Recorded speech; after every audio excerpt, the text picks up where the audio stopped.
Let's go.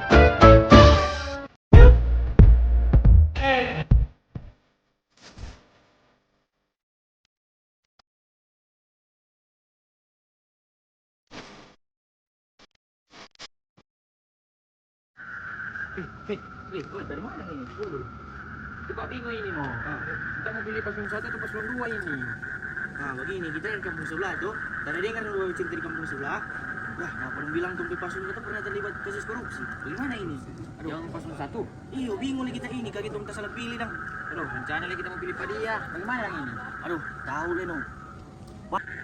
Berkarya bersama tanpa hoaks, ekstremisme, dan politik identitas. Hoax, ekstremisme, dan politik identitas itu apa sih? Jadi, menurut pendapat saya, mengenai hoax, ekstremisme, dan politik identitas, sebagai seorang pemimpin, harus selalu memenuhi apa yang dijanjikan dan apa yang divisikan. Agar selalu mengambil sikap yang bertoleransi, saling merangkul, dan saling rendah hati. Dan tidak memanipulasi dunia sosial bersama masyarakat dan pemerintah. Tapi menurut saya, hoax adalah informasi palsu dan menyesatkan yang disebarkan dengan tujuan untuk memanipulasi opini publik dan menciptakan kekacauan. Nah, ekstremisme ini memanfaatkan hoax untuk meningkatkan pandangan radikalnya. Sementara politik identitas memanfaatkan perbedaan suku, ras, dan agama untuk memperoleh dukungan.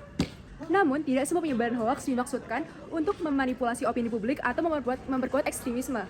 Ada banyak hoaks yang muncul dari ketidaksengajaan kesalahan informasi yang menyebar secara tidak sengaja. Kak, boleh mau tanya kak? Apa sih faktor yang memicu hoax, ekstremisme, dan politik identitas? Jadi, hoax, ekstremisme, dan politik identitas dapat dipicu oleh beberapa faktor, yaitu yang pertama ada media sosial. Penyebaran informasi yang cepat dan luas memudahkan hoax menyebar, terutama di platform yang tidak dapat memverifikasi kebenaran berita. Yang kedua ada polarisasi sosial.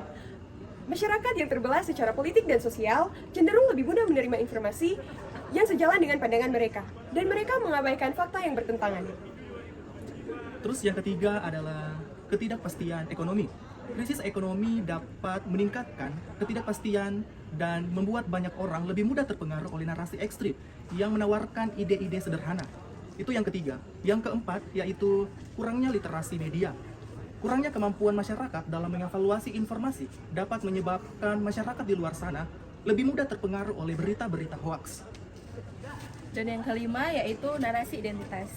Politisi atau kelompok yang memanfaatkan identitas kelompok seperti etnis, agama dapat memicu berbagai kekerasan dan juga memicu diskriminasi. Yang keenam adalah ketidakkepercayaan pada institusi. Ketidakpercayaan terhadap media pemerintah dan lembaga lainnya dapat membuat orang lain mencari informasi alternatif yang seringkali tidak akurat atau bisa kita sebut dengan hoax. Itulah faktor yang memicu hoax, ekstremisme, dan politik identitas.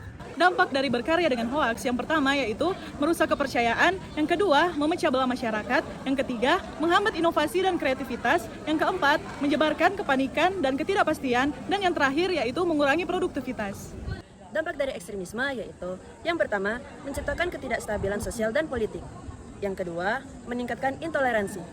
Yang ketiga, menyebabkan kekerasan dan terorisme. Dan yang terakhir, mengganggu kehidupan ekonomi. Dampak politik identitas yaitu yang pertama, polarisasi sosial, yang kedua, mengurangi fokus pada isu-isu yang lebih luas, yang ketiga, meningkatkan diskriminasi dan eksklusi, yang keempat, kekerasan dan konflik, dan yang terakhir, merusak kohesi nasional. Ada solusi lain juga nih teman-teman. Misalnya kita sebagai orang-orang muda dapat mengembangkan program-program seperti dukungan sosial dan juga konseling, kemudian menyediakan rehabilitasi bagi para individu yang sudah terpapar ekstremisme. Nah, kemudian ada juga nih cara-cara lain seperti misalnya kita bekerja sama dengan para tokoh-tokoh masyarakat, para influencer, juga lembaga swadaya masyarakat dan pemerintah agar dapat bekerja sama dalam upaya penanggulangan ekstremisme dan hoaks dalam kehidupan kita sehari-hari. Jadi teman-teman, dalam hoaks, ekstremisme, dan juga politik identitas memiliki beberapa solusi yang dapat kita berikan. Yang pertama, dalam pendidikan dan kesadaran masyarakat. Dalam hal ini, kita harus memberikan edukasi lagi kepada masyarakat sekitar dalam literasi mereka, sehingga ketika kita memberikan informasi, mereka bisa mengetahui mana yang salah dan benar. Yang kedua, tentang komunikasi yang lebih luas. Dengan hal ini, kita bisa mengurangi ketegangan dalam masyarakat dan bisa membangun pemahaman yang lebih jelas lagi. Dan yang ketiga, ada regulasi media sosial yang mendorong platform media sosial agar lebih proaktif dalam menangani kasus hoax ataupun konten ekstremis. Ada juga yang keempat, yaitu penguatan komunitas. Penguatan komunitas itu menyediakan wadah untuk individu-individu yang bebas mengeluarkan pendapat atau berbagi pengalaman tanpa takutnya akan stigma.